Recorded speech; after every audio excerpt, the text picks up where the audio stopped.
सस्तो गर्नु न अझै सस्तो के चाहिँ भेन्डी अन्त 40 रुपियाँले हुँदैन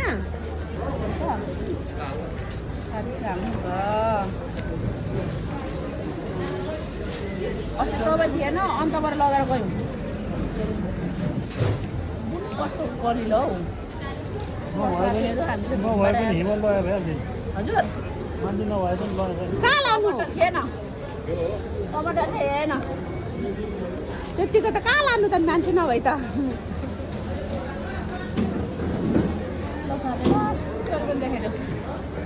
डुम्बरे बजार आउनु भएको छ हाम्रो दिदी हामी आएको छौँ सब्जी किन्नु अदुवाको भाउ बुझ्न आएको अदुवा व्यापार गर्नुलाई अदुवा चाहिँ गाउँबाट पठाइदिनु भएको छ यसो बेचेर पैसा पठाइदिनु पर्ने व्यापारी हो नि त हामी अलिअलि महा व्यापारी है साथी त्यही भएर अदुवाको भाउ बुझ्न आएको अलिकति च्याउले टमाटर अब आलु लिएर जान्छु है मेरो त अब हेर्नु न छन् मैले त काउली अलिकति के भएछ